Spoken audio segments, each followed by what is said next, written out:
America's Savings Challenge, using policies, programs, and products to promote financial health. My name is Erin Currier, and I direct Pew's work on financial security and mobility. Pew has long been interested in the health and status of the American dream and the factors that enhance people's movement up the income ladder. Our research has shown that short-term financial security, and savings in particular, are really important and impactful for longer-term income and wealth growth. Unfortunately, our research has also shown that many families have extremely precarious balance sheets, and that underscores the need for a range of interventions and supports that can meet families where they are and help support their economic trajectories. Today's event is meant to shine a spotlight on those various levers and the ways in which they can help families increase their savings, and we are so pleased to have such a distinguished panel of speakers with us today. Before we get started, I just want to go through a few very quick housekeeping items.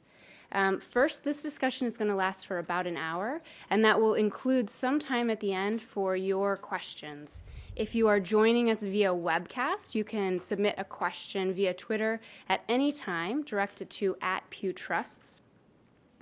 If you are here in the Washington office, there will be 2 microphones circulating around. Please use the hashtag #PewTrusts if you are initiating conversations on Twitter. At the end of the Q&A session, we are going to be having a networking reception in the room immediately behind here, and we encourage you to stay, have a drink, and continue the conversation with both the speakers and the other attendees.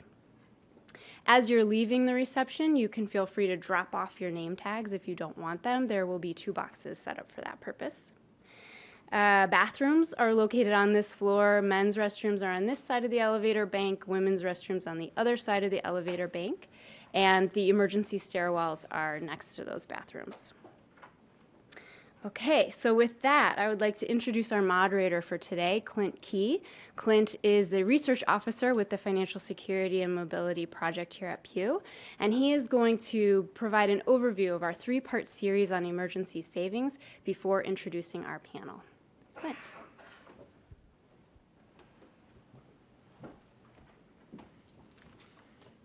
Good afternoon, everyone. Thanks to Erin, and thanks to all of you, both here in DC and those of you who are on the webcast, for joining us. Before we dive into it, I'd be remiss if I didn't thank by name the folks at Pew who made this event possible, because otherwise I'd be standing alone in an empty room talking to myself. So like yesterday.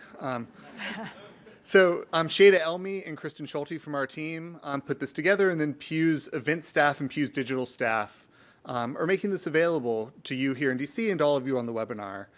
To frame the conversation today about solutions, I'd like to start by sharing some of Pew's findings about the problem. We begin Pew's investigation into family financial well-being with what we thought was a pretty simple and straightforward question. What is it that households want in today's economy? And we asked people, would you rather have for your family economic mobility, or would you rather have financial stability?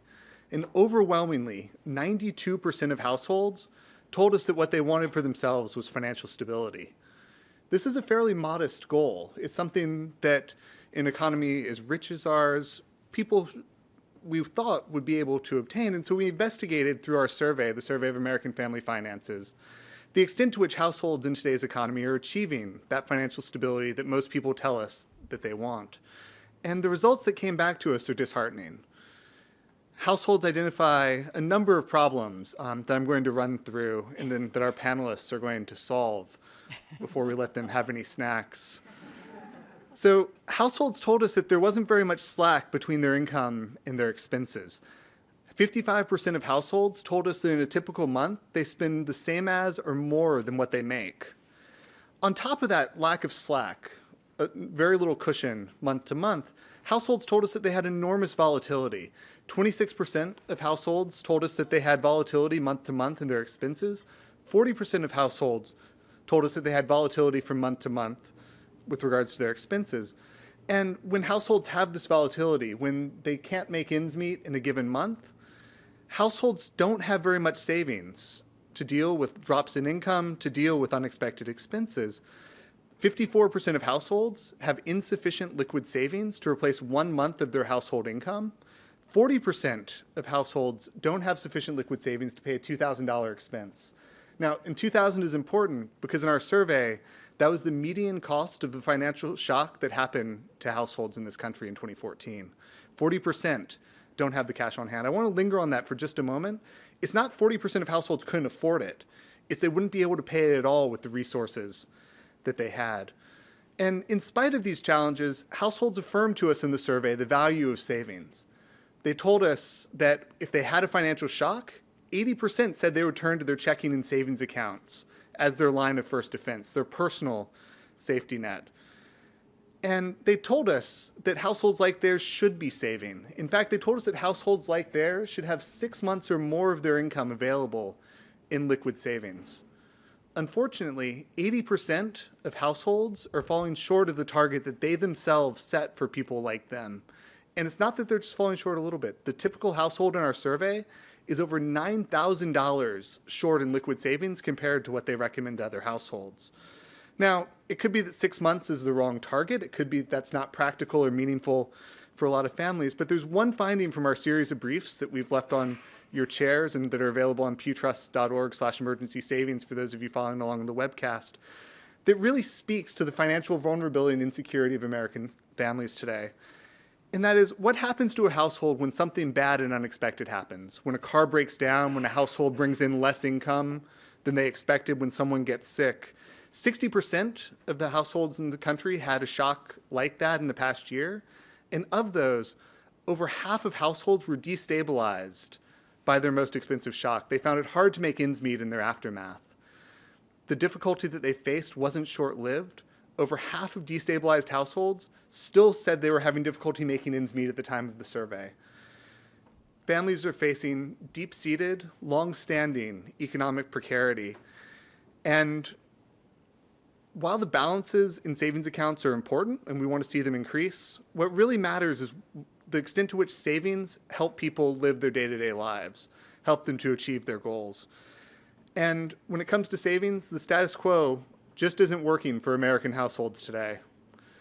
But we're fortunate that we've been joined by a panel of some of the smartest people in the business, and they're going to talk together and with all of you about solutions and about how policies, programs, and products combined can help people in their efforts to be financially stable, to be financially secure, and to take control of their own household finances. So I'd like to invite the panel up to join me on stage, and while they do, I'm going to briefly introduce them. First, I'd like to note that Peter Jackson of the design consultancy firm IDEO was supposed to join us today. He was unable to. Unfortunately, he suffered a broken leg, and we miss him and we wish him a speedy recovery from that injury. We have Jean Hogarth, who's the Vice President for Policy at the Center for Financial Services Innovation, which works to strengthen the center's research and engagement efforts with policymakers in governments, NGOs, nonprofits, and other key stakeholders. Previously, she worked at Consumer and Community Affairs at the Federal Reserve Board, was on the faculty of Cornell University, and taught high school in Ohio. Lee Phillips, on your far right, is the CEO of EARN, a San Francisco-based nonprofit whose mission is to give working families the power to create prosperity for generations. Before joining EARN, Lee built San Francisco's prominent and innovative Office of Financial Empowerment, and while there, spearheaded several first-in-the-nation programs to reduce financial exclusion.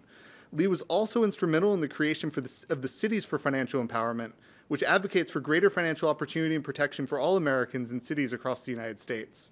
And finally, in the middle, Tara Watson, PhD, who's the Deputy Assistant Secretary for Microeconomic Analysis in the Office of Economic Policy at the Treasury Department.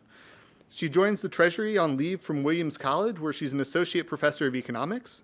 Tara's published widely in top economics journals on topics as varied as the effect of immigration and safety net programs, marriage, and infant mortality. We're excited to have everyone with us today. I'm going to dive right into conversation with the panel. I'm going to ask them some questions, and you all will have an opportunity, both here in DC by finding the roving mics and online, to answer them questions as well, but me first. So I'd like to start, Jean, with you and the work that the Center for Financial Services Innovations is doing. I was hoping particularly you could tell me and the audience a little bit about the Financial Solutions Lab, what it is, what it does, and what solutions are emerging with respect to people's finances. Right, thank you. And I want to thank the Pew Trusts for having us join you this afternoon. Like good politicians, I'm not going to answer your question directly. Yeah. But let me start by telling a couple stories. And the first story I want to tell you is about the Johnson family. It's Sam and Sarah. They have 2 older children by their previous marriages and a 3rd child, about 10 years old, who is by their current marriage. And Sam and Sarah have multiple jobs.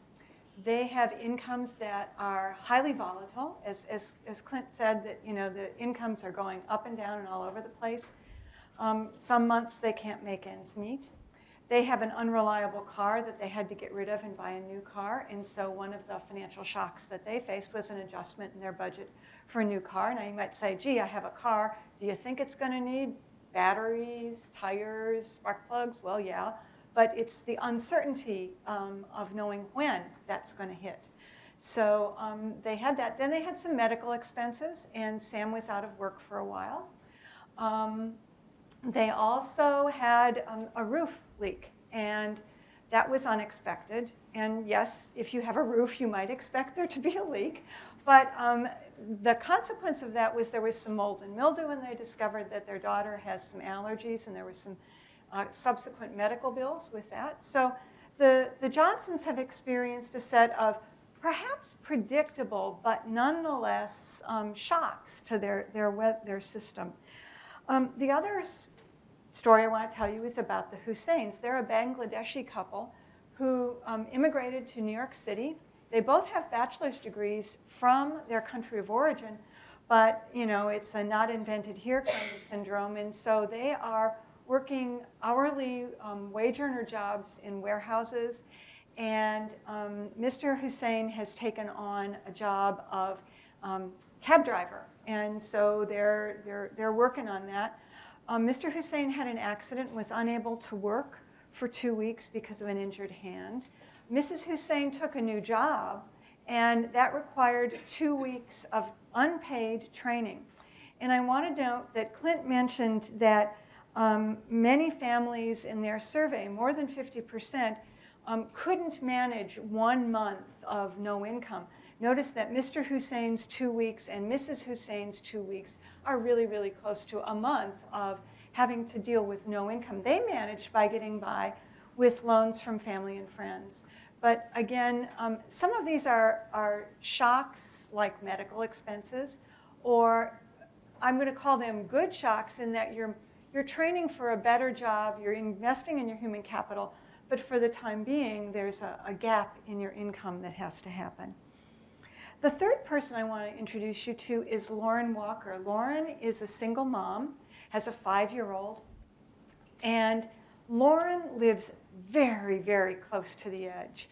She, year over year, her income and her expenses are about even, but she is, I would say, probably 25% of her income comes in the month of February.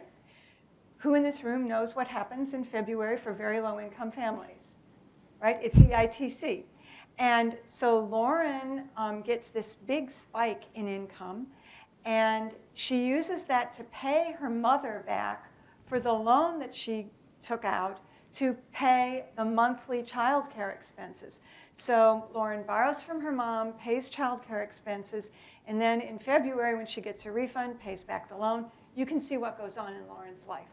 And Lauren is living so close to the edge that if there were a shock to that system, if there were a medical bill, if there were a car payment that couldn't get made, Lauren really has no other recourse. So now, let me answer your question about the Financial Solutions Lab. The Financial Solutions Lab is a 5-year, $30 million project joint with CFSI and JP Morgan Chase.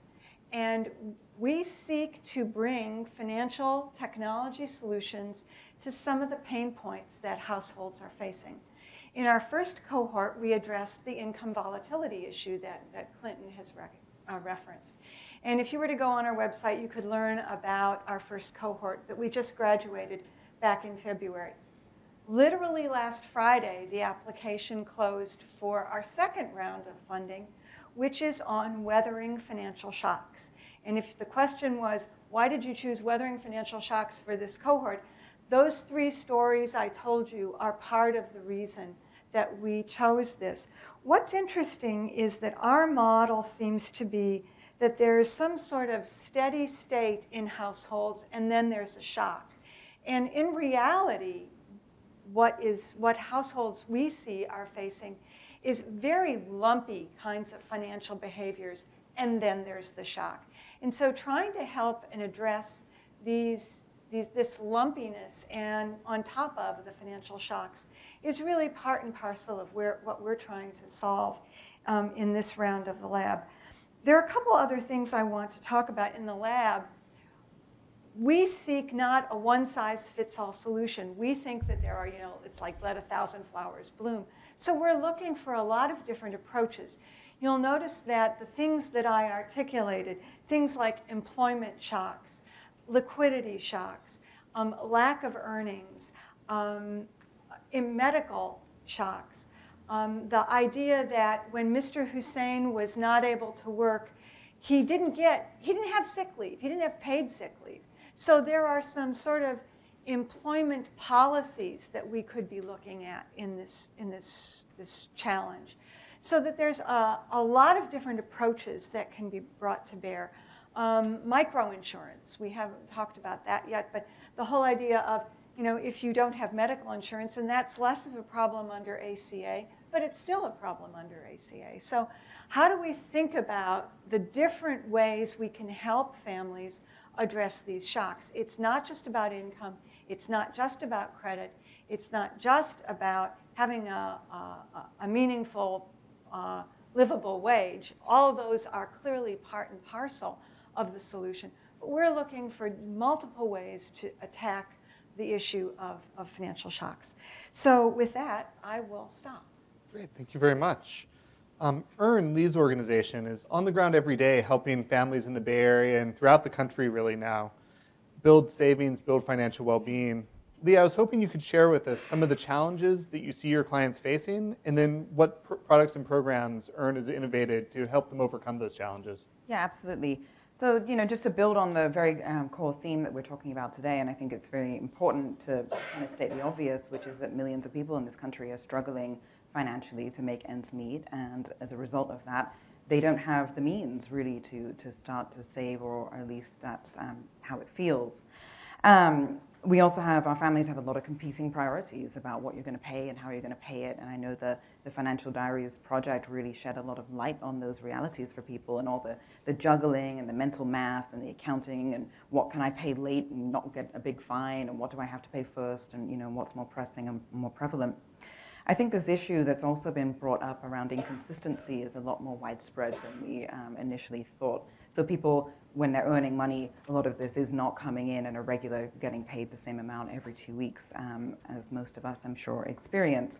And also public benefits are inconsistent in alignment with that. So it's things that could be consistent also can become inconsistent. But I would also say that we also have a financial system that is based on an assumption of consistency that isn't real. So not only are people not earning enough, they're not earning consistently, but also we assume within our systems that people do get paid every 2 weeks by direct deposit, and that they can put money into savings accounts easily, that your bills can all be due on the same day of the month, and that's going to be manageable for you. That being paid every 2 weeks is something that everyone can work within that system, and that's not really the reality for a lot of the families that we work with either. So we're in a situation where not everyone has access to simple tools like direct deposit. We did a survey in San Francisco and found that 70% of low-wage workers do not use direct deposit. So sometimes we're working from a place of assumptions that really are not based on reality. We also see families being increasingly disconnected from institutions and the types of things that help people save and help people build wealth. So obviously I just mentioned direct deposit. That's a pretty simple tool that I'm sure pretty much everyone in this room gets paid by direct deposit. And so if you don't have something like that offered by your employer, and we found in San Francisco 20% of businesses don't offer direct deposit as a form of wage payment, and that's pretty significant for our families. So setting up things that we know that work, like auto payment into auto deductions into savings, that's not a reality for those families. Clint, I know we were at another event earlier this week about retirement savings, and one of the statistics they cited there only 1 in 3 workers works for an employer that offers a retirement plan. So if you're not a part of those types of institutions, it's increasingly difficult for you to be able to access the types of products and services that we know build wealth. And I think if you add on top of that financial services and the complexity of the financial services that are out there, and trying to talk people through 401ks and 529s and IRAs and all these different things that have 13 or 17 investment options, and you can't make cash deposits, and you can't do this and you can't do that. So I think it's very difficult for people, and what this kind of leads to in this situation of instability is that savings becomes something that everybody wants to do. I'm sure a lot of us are going to walk out of this room today feeling slightly guilty about the fact that we're not saving enough. It's not, as your research shows, just a problem that impacts very, very low-income people. But what happens is that savings becomes something that everyone wants to do tomorrow. And so the solution that we need to look at is how do we move people into a position of being able to start to do that today, and what does that really look like? So we talk a lot at EARN nowadays about simple concepts like helping people save their first $500. And I can't tell you, when I go out and I talk to people in the community or funders or stakeholders, and they say, well, $500, does that really make a big difference? Usually wealthy people that have these kinds of questions. And the example that we use, or I tend to use, is when I worked in local government, which I did for a decade before taking this job, what we see over and over again is the traffic ticket that becomes a driver's license suspension, that becomes a job loss, that becomes an eviction. And that trajectory is pretty clear, as Jean outlined for us, the vulnerability and how fragile people's lives are. So EARN has been around. We do have some good news. Let's share some good news, some positive signs. So EARN has been around since 2001. I can't take much of this credit because I've only been there for about 6 months. But EARN was originally established to bring IDAs to scale. That was the original mission of the organization. And over the years became one of the country's largest providers of individual development accounts, helping low-income people save for large assets like a home or starting a business or investing in their education. And what we saw was pretty momentous life-changing impact for the folks that went through those programs. So over the last 10 or so years, EARN has served more than 7,000 people, helped them save over $7 million of their own money towards their own dreams and their own goals. And what's really remarkable is that up until quite recently, we were very focused in the very high-cost San Francisco Bay Area. And our average saver earned $21,000 a year and saved $120 a month while living in the most expensive part of the country.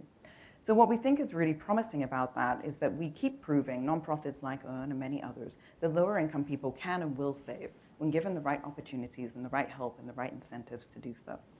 But after kind of a decade of doing this work, my predecessor took a look at the numbers and thought, well, 7,000 people, that's great, and folks having these really impactful, life-changing experiences. But what does that really mean for scale? And is this, the right place for us to begin? So what we've been working on over at EARN is something we're very excited about. We just launched a few months ago, is that we have designed an online savings program that is now available to anyone in all 50 United States who earns 80% of area median income or below. And the goal of our program is to help people begin to save and to establish a habit of saving in a really flexible way based on their goals and what they want to do, and using their own savings account. So the way that it works is that you sign up online, go to earn.org, you can check it out, and you fill out a short application, and then you link your own savings account at any one of 19,000 financial institutions across the country. So we're using some fancy fun technology that allows us to do that. And then families commit to saving $20 a month and gain $10 a month in rewards for doing so over a 6-month period of time.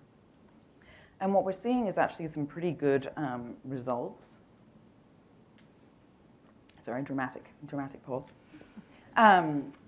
In that what we're seeing is that most families, we've done a pilot, so this is very new, so we don't have a lot of data to share yet.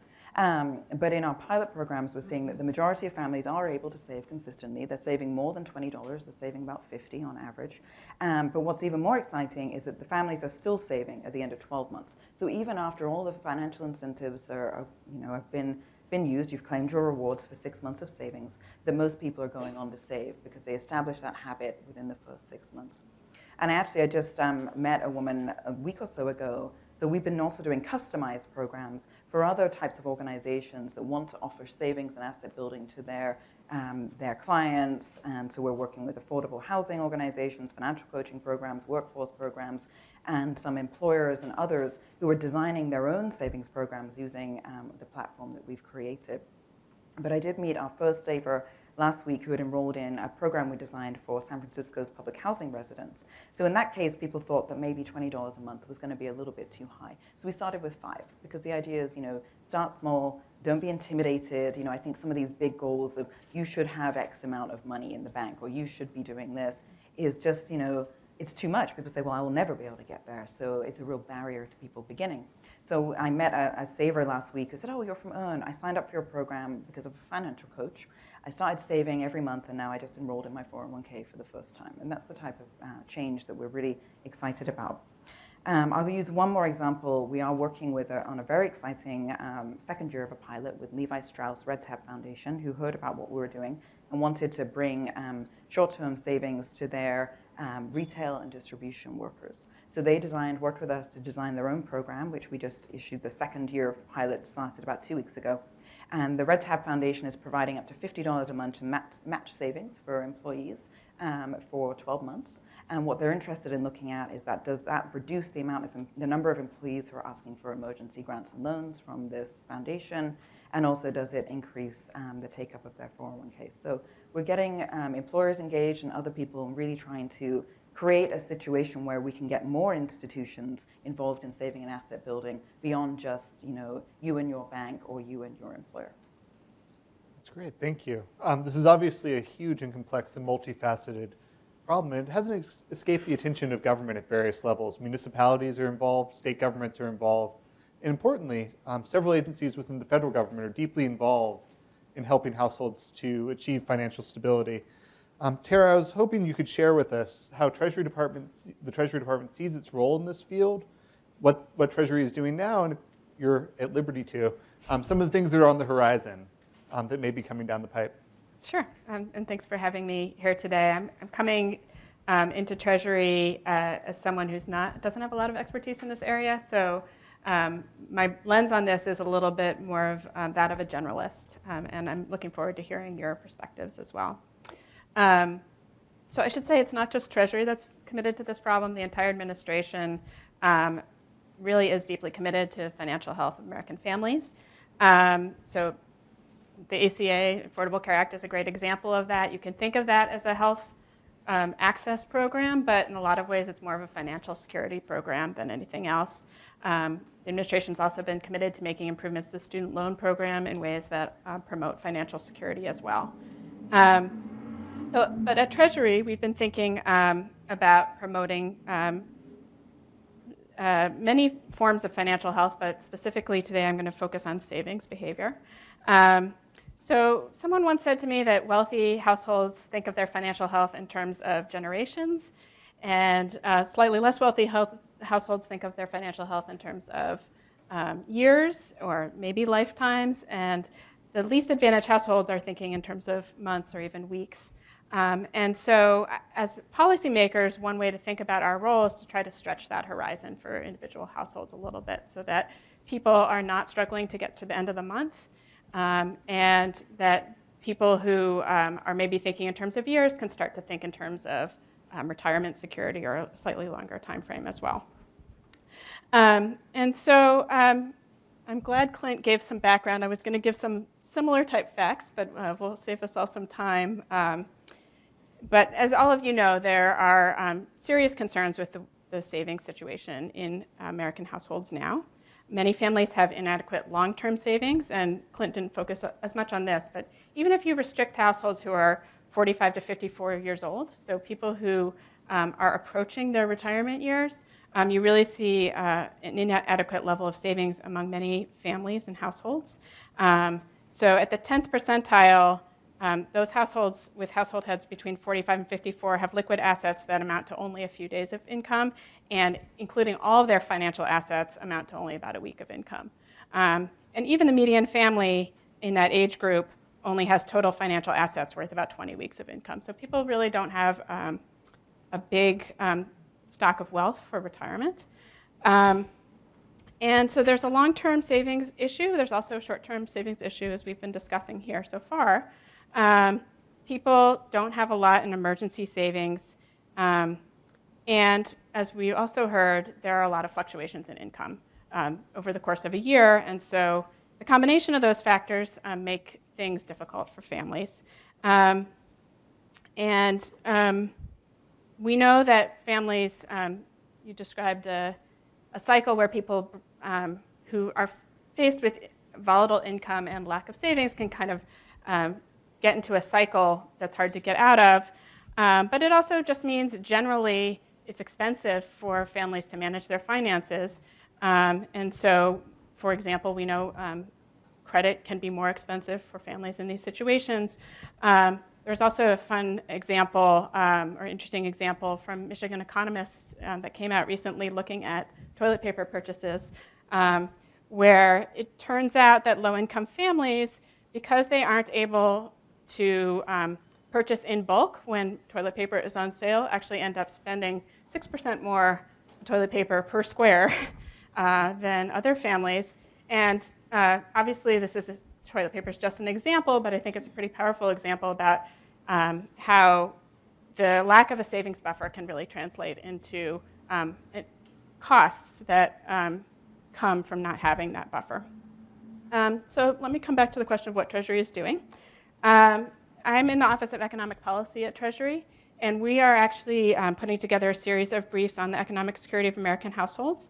The first one will be focusing on trends in earnings and incomes of households over the life cycle, and that will be coming out shortly, probably in the next couple of weeks. And we're going to release future briefs later this year on subjects like income volatility, retirement security, and so on.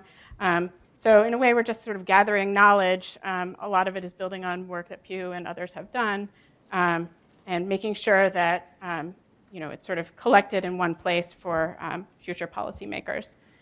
To think about short-term savings, one area we've been invested in recently is thinking about whether there's scope for technological innovation and product development can promote savings behavior among low and moderate income families. It's been great to see progress in this area in the nonprofit and market sectors, but we think that there is a role for government to play in filling in for gaps and also promoting the development of new ideas that may not be immediately, it might be immediately obvious that these ideas can be profitable. So things that might take into account behavioral concerns like nudges or mental accounting that can make a difference to the amount of savings that people are able to achieve. The 2017 President's budget proposes $100 million in financial innovation, a new financial innovation fund that will be specifically focused on innovations that will be targeted to working families. That's trying to address what we see as somewhat of a gap in the marketplace for products that are specifically geared towards low and moderate income families. In terms of long-term savings, as many of you know, we've recently launched the MyRA program. This is a program that is a Treasury product where people can go online and easily register to start saving in a retirement account. It's a safe product. The MyRA is a Treasury-backed product, so there's no risk of financial loss. And it's specifically geared towards new retirement savers that have less than $15,000. It's really simple to apply. It's portable across, for people who move jobs, unlike some other retirement accounts. And it's affordable. There are no fees associated with it, either for maintaining the account or for making a withdrawal. So in that way, the interest that is earned really goes towards asset building. Once people earn $15,000, the idea is that they transition to a private market account that could take on more risk and have a higher yield of return. But in this initial period, the goal is to get in the habit of saving and also build up a cushion that people can use as a starter for their retirement account. And I'll stop there. Great. This is all fascinating. I hope everyone is enjoying this as much as I am already. So I have a question that I'd like actually for all of you to weigh in on, if you're willing, which is we've already talked about a number of innovations, lots of different things that are bubbling up from different sectors, from the public sector, from NGOs, from the private marketplace. But I was hoping that each of you, if you would identify one thing that you're seeing out there in the world, that you're particularly excited about, that you see as potentially having the potential to be impactful, in particularly so at scale. And I'll leave it there. So the one thing that you're most excited about, and feel free to also fill in the one thing that should be happening that's not, if you're not particularly excited about anything. Jean, do you want to start us off? I'll start us off.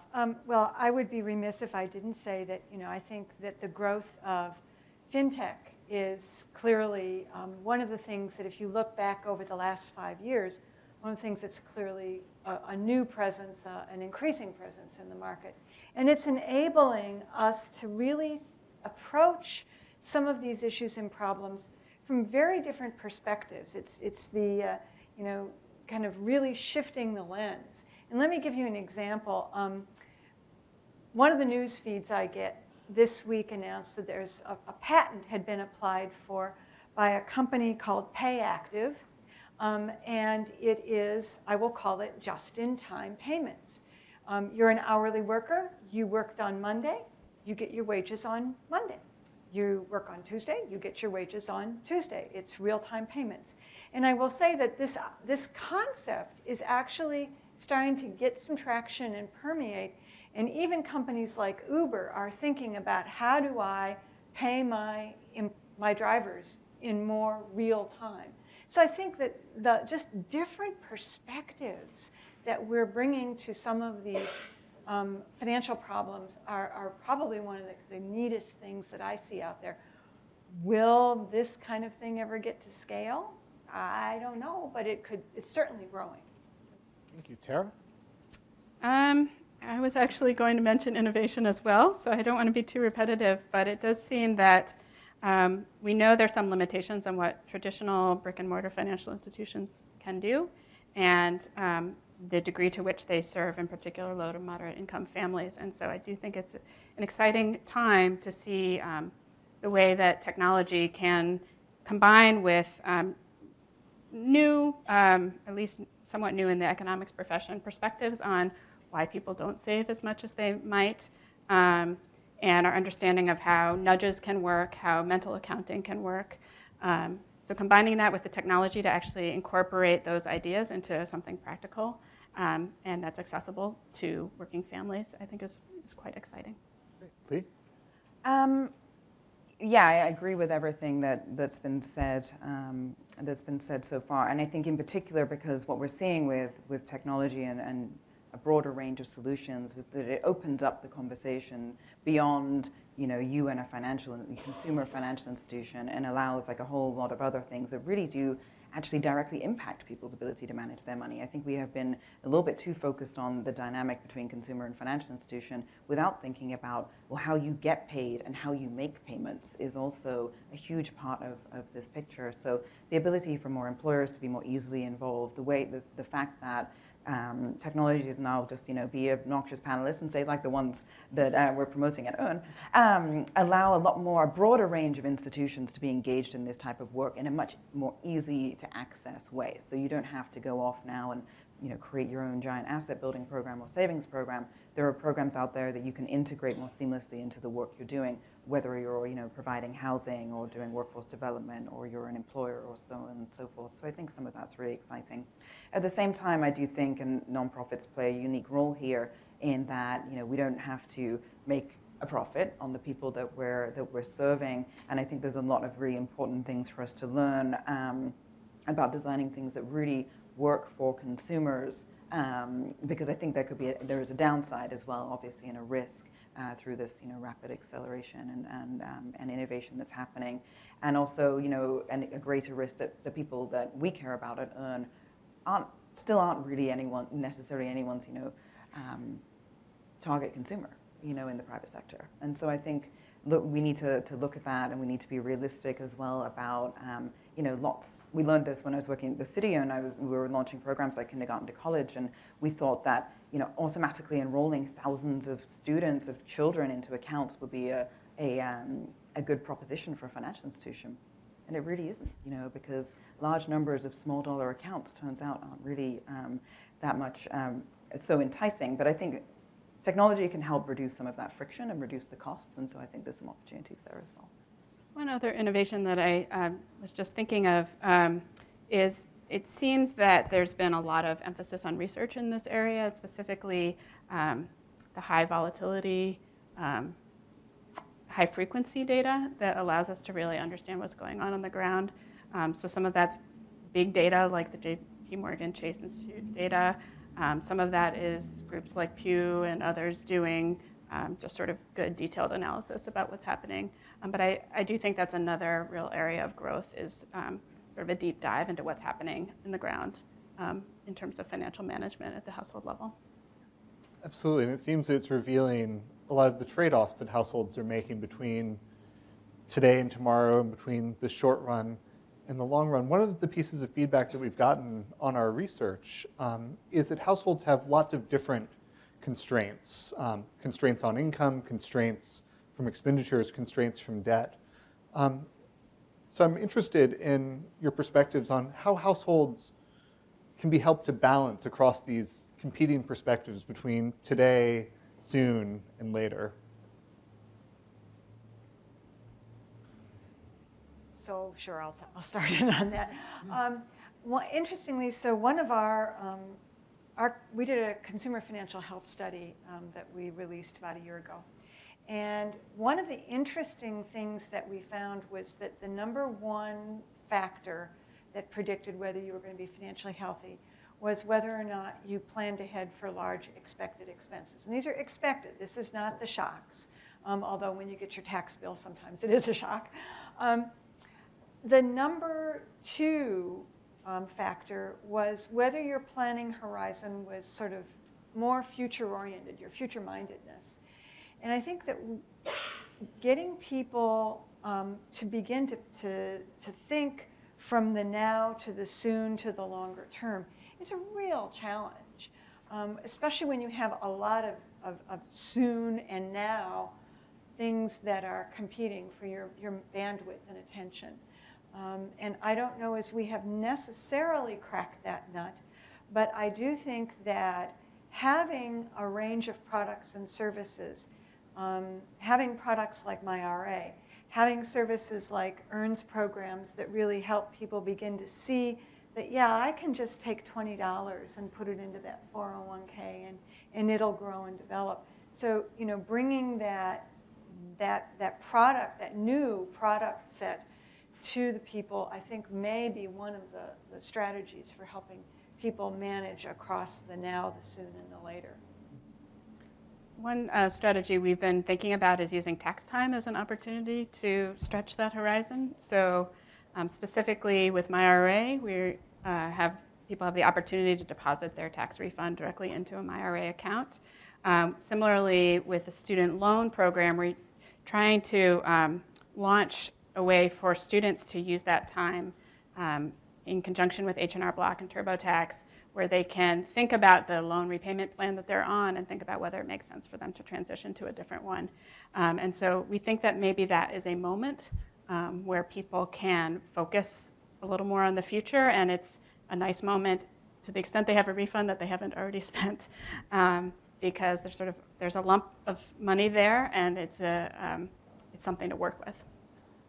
I want to jump in on that just briefly. It's the 18th is coming up, which is tax day this year, thanks to Emancipation Day here in DC. The one time of year we're all legally required to think about our financial situation. Are there other levers, other moments that are promising for intervention in addition to tax time? So I think one of the big themes that we've all been talking about recently is a first job.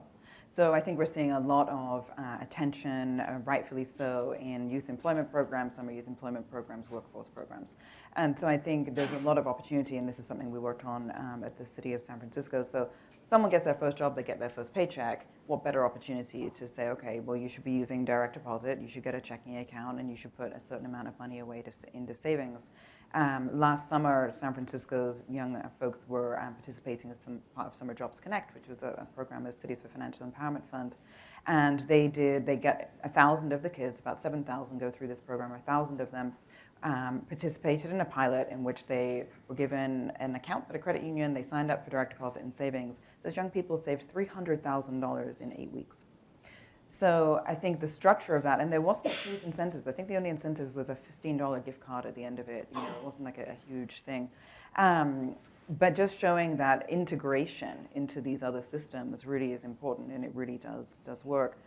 Similarly, when we launched kindergarten to college through the San Francisco Treasurer's office, integration into a public school system. So we know that oftentimes people can and will do for their children what they may not do for themselves. And so, well, we've got 4,500 kids who enroll in kindergarten. Let's automate this and give everyone an account on the first day of school. And that was something that we managed to do in San Francisco pretty significantly. So I think when you look at these big levers and what can you pull, obviously employers is one, government is a huge one. And how we can integrate these behaviors more seamlessly and into people's lives. But I will say, while I'm up here, that we do have work to be done for young people and access to accounts. And the fact that you can get a paycheck and a job and you can't get a bank account is something that we really need to work on changing, because what a great opportunity to have people begin their working life within the financial mainstream. And can I add on to that? And I know this is something that, Clinton, you're probably much more expert at than I am. But it is this whole idea of opening up the marketplace for piloting, for trying things out, for doing RCTs, and to be frank, to allow some failures along with some of the successes, so that the summer jobs program, you can learn something from the youth who have access to these products versus those who don't. Mm-hmm. And doing test and learns, doing RCTs, having a sandbox for financial institutions and other stakeholders to play in, I think, is really critical in this space. So I'd like to open it up now to the audience. There are going to be a couple microphones going around. If you're on the internet, you can tweet your questions at pewtrust, or at pewtrust, I suppose. There's no .org in that. I don't really understand Twitter, I'll be honest. So do we have any questions from the audience? This group, I can't imagine someone being shy. Oh, wait for the mic, please. And if when people ask questions, if you just tell us who you are and where you're from. Thanks. I'm from Pew. Here we go. I'm Amanda Das from Pew, and I had the good fortune of speaking to somebody from the city of San Francisco recently. And I'm just interested in knowing if there are any interventions or programs or policies kind of in the works to help these kids who are building their assets when they get to the point of applying for college, and they then become barriers for getting financial aid. Wow, that's a good question.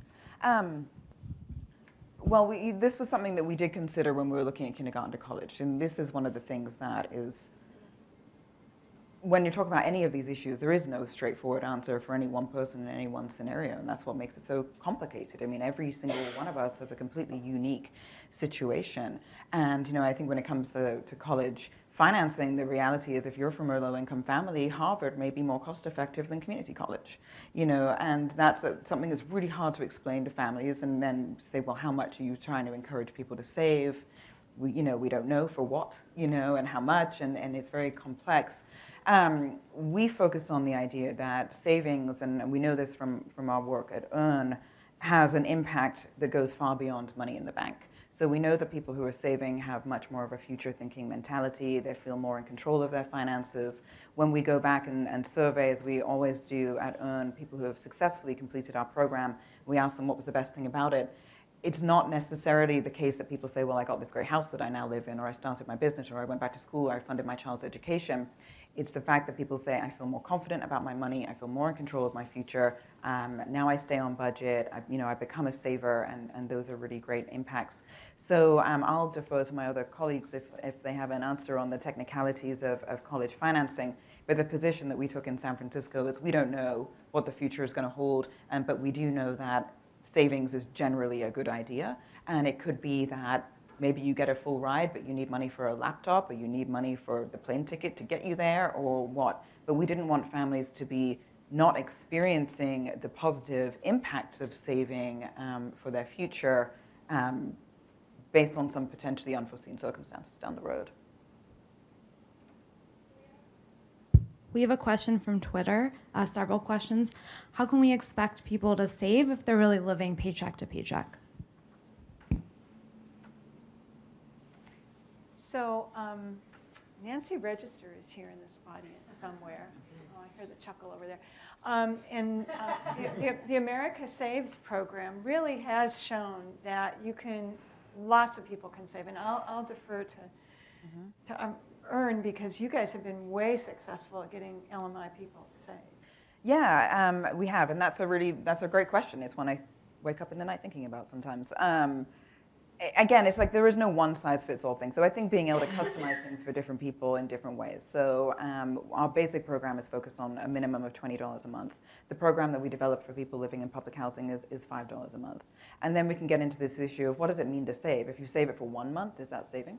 Do you have to save it for 6 months for it to be saving? If you save it, then you use it the next month. Does that count? So what we're really focused on is consistency and flexibility. So we don't tie people's hands on what they can use their funds for. They save their money in their account, and they can use it for whatever is meaningful to them.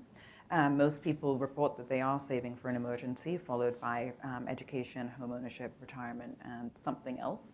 We had a saver that we met who was saving, motivated to save, because she hadn't seen her mother in 10 years, who lived in a different part of the country. So the plane ticket was what was motivating to her. So the question, the Twitter, I don't have anyone to look at, it was from Twitter.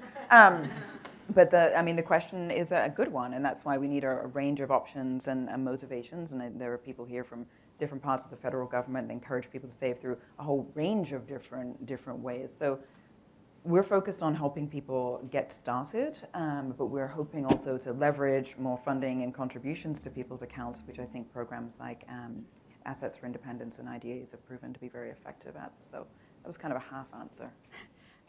I think I can understand that perspective, that it seems like a big ask when someone is having trouble getting to the end of the month, that they are thinking about the long-term savings. I think there are a couple things to keep in mind. One is that, as we've just discussed, it's really important to have that at least a small buffer savings in order to make it to the end of the month if a shock comes up.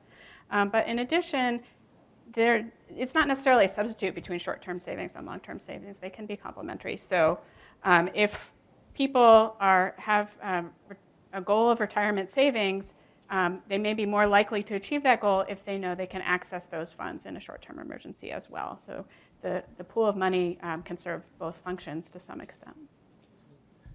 Justin? Thank you, Clint. I'm Justin King from New America. Thank you to Pew for the incredible work they've done elevating this issue, and thanks to the panel. This is a very, as promised, interesting discussion. Clint, I was struck by your formulation early that this is a conversation about products, policies, and people. I'd love to focus on policy for a moment, if we can. I was really moved recently, I think a lot of people were.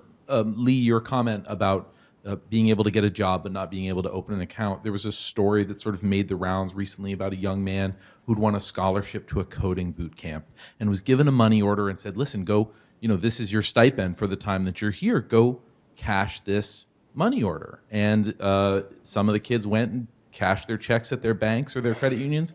This young man went to cash his money order at a check cashing institution and had the police called on him, was detained by the police, threatened with arrest and all manner of other things. There are sort of incredible barriers for a lot of people to engaging productively with the financial system. That's a very extreme example, an emotional example, but I don't think it's a terribly uncommon one.